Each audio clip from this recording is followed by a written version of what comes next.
News में आप सभी दर्शकों का स्वागत है और मैं हूं आपके साथ प्रतिमा शाह। देखिए आज की खास रिपोर्ट।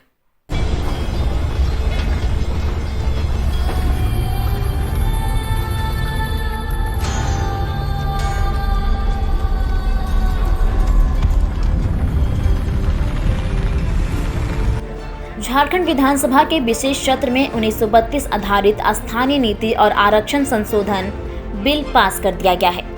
झारखंड स्थानीय व्यक्तियों की परिभाषा और परिणामी सामाजिक, सांस्कृतिक और अन्य लाभों को ऐसे स्थानीय व्यक्तियों तक विस्तारित करने के लिए बिल 2022 को मुख्यमंत्री हेमंत सोरेन ने विधानसभा में रखा। इस बिल के अनुसार वो लोग झारखंड के स्थानीय या मूल निवासी कहे जाएंगे जिनका या जिनके पूर्वजों का नाम 1932 या उससे पहले के खतियान में दर्ज होगा। वैसे लोग जिनका नाम 1932 खतियान में दर्ज नहीं होगा या जिनका खतियान खो गया है या फिर नष्ट हो गया है, तो ऐसे लोगों को ग्राम सभा से सत्यापन लेना होगा वो झारखंड के मूल निवासी हैं या नहीं। भूमिहीन व्यक्तियों के मामले में स्थानीय व्यक्ति की पहचान ग्राम सभा की ओर से सांस्कृतिक, स्थानीय रीति रिवाज, परंपरा के आधार पर की जाएगी। 1932 स्थानीय नीति के संबंध में विधायक अमित यादव, विनोद सिंह और रामचंद्र चंद्रवंशी ने 3 संशोधन प्रस्ताव पेश किया था और विधेयक को प्रवर समिति को भेजने का आग्रह किया था। मुख्यमंत्री ने इन तीनों प्रस्तावों पर जवाब देते हुए प्रवर समिति को भेजने से इनकार कर दिया। चर्चा के बाद 1932 खतियान आधारित स्थानीय नीति ध्वनि मत से पास कर दिया गया है। मौके पर मुख्यमंत्री हेमंत सोरेन ने कहा कि पिछले साल हमने सरना कोड पारित किया था। आज का दिन शुभ है। भाजपा के विधायकों के रिश्तेदारों को यहाँ लाखों करोड़ों मिलते हैं तो उन्हें छोड़ दिया जाता है। गरीब आदिवासी के यहाँ एक दाना नहीं मिलता तो उसे फंसा दिया जाता है। अब ईडी, सीबीआई से सत्ता पक्ष डरने वाला नहीं है। हम जेल में रहकर भी आपका सुपड़ा साफ कर देंगे। और इससे हम लोगों ने 9वीं अनुसूची में भेजने का हम लोगों ने आज निर्णय लिया।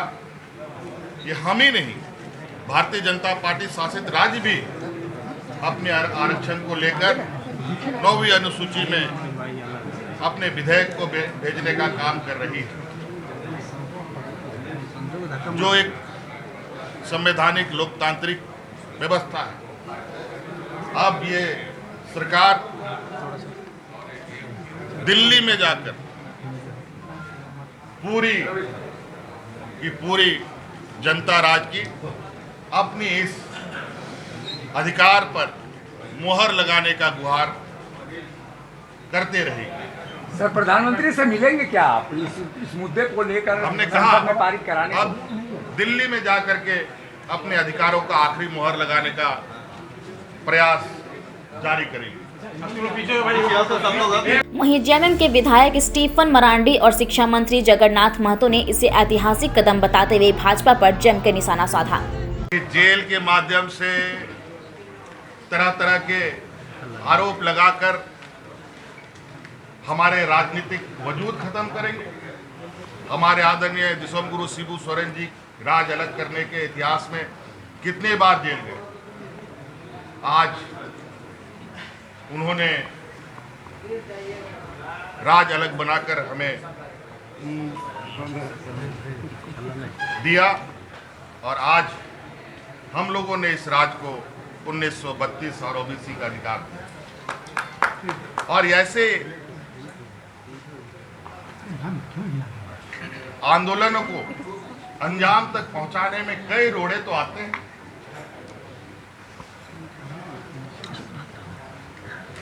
लेकिन ये रोड़ा मौजूदा रोड़ा भारतीय जनता पार्टी के द्वारा उत्पन्न किया गया रोड़ा है।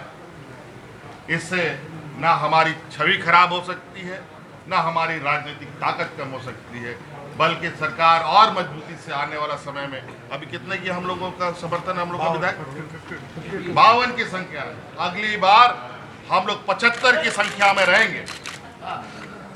1932 का नारा बहुत दिन से लगता रहा है और इसको आज इसका पट्टा छेद हुआ है। और बैकवर्ड का रिजर्वेशन के लिए बीजेपी भी एक दिन हाउस ऑर्डिनल किया था और उसको भी हम लोगों ने पूरा किया। क्या लगता है कि सरना कोड के ऊपर इसी तरह आप लोगों ने पास करके भेजा था, वो भी केंद्र में जाके अटक गया, तो जब आपको ये आभास है कि केंद्र में, देखिए हम लोग का काम था यहाँ पर पास करना, अब केंद्र समझेगा कि क्या करेगा। और निश्चित रूप से सरना कोड की तरह हमको नहीं लगता है कि ये रुकेगा। निश्चित रूप से सरना कोड में पूरे देश की चीज़ है, पूरे देश की चीज़ है, ये केवल राज्य की चीज़ है। और राज्य में इनको पावर है अपना आरक्षण या इस तरह का बिल पास करने के लिए। लेकिन दादा विपक्ष कह रही है कि आप लोग सिर्फ गुमराह कर रहे हैं, झुंझुना धरा दिया है। अब झुंझुना बोलेगा, अब विपक्ष जो बोलेगा उसको हम लोग क्या कर सकते हैं। लेकिन आंसू के जो लोग कह रहे हैं कि मनसा साफ नहीं है, पुलिस अरे वो लोग का मनसा साफ नहीं है, जानकारी नहीं है। आज 2002 में भी आया था, कोर्ट चला गया, लोग सारे कवच के साथ हम लोग उतारे हैं झारखंड के हित में। नहीं तो वो लोग कह रहे हैं कि ओबीसी 52% है तो कम कह दे रहे हैं। अरे उनको बोल रहे ना 90% मांग कर दिया। ये होता है कैसा, जो जानकारी के अभाव में बोलता है, जानकारी के अभाव में लोग बोलता है, जानकारी नहीं है। लमोदर जी पढ़े लिखे आदमी है, 90% मांग कर दिया। तो राज्य पिछड़ा आयोग की बात कर रहे थे ना सदन के अंदर। अरे बोल रहे ना, उनका जानकारी नहीं है। 1932 का कहना है। अरे वो लोग तो बोल रहा है परवर समिति में भेजो, क्यों जाएगा परवर समिति में? दोनों बात बोलता है। एक बात बोले ना, यदि हिम्मत है तो विरोध करे विरोध, दोनों तरफ का है, मरद भी है हिजड़ा भी, ये नहीं चलेगा। वहीं माले विधायक विनोद कुमार सिंह ने कहा कि कई ऐसे परिवार हैं जो भूमिहीन हैं। इस बिल के नाम पर भी स्पष्टता नहीं है। स्थानीयता पूरी तरह से नियोजन से जुड़ा है। यह सिर्फ एक दस्तावेज बनकर ना रह जाए, इसके नियोजन में उपलब्धता रहे, इसका लाभ मिले, यह भी स्पष्ट करने की जरूरत है। इसके लिए इसे प्रवर समिति को भेजना चाहिए। इन दोनों को ही नोबी सूची में शामिल करने का फैसला लिया गया है। वहीं आजसू विधायक सुदेश महतो ने भी इसमें खामियां बताते हुए लंबी लड़ाई लड़ने की बात कही। मौके पर भाजपा विधायक दल के नेता बाबूलाल मरांडी ने 1932 के मुद्दे का स्वागत करते हुए कई खामियां गिनाई। उन्होंने कहा कि भाजपा की सरकार में हमने भी खतियान आधारित स्थानीय नीति लागू करने का प्रयास किया था, लेकिन यह कोर्ट में मामला फंस गया। अगर हेमंत सोरेन सरकार इन खामियों का समाधान कर इस बिल को पारित करती है तो यह स्वागत योग्य होता है, लेकिन सरकार के बिना खामियों को दूर किए हुए इस बिल को पारित कर इस मुद्दे को तीर्थ यात्रा पर भेज दिया है। इससे झारखंड की जनता का भला नहीं होने वाला है।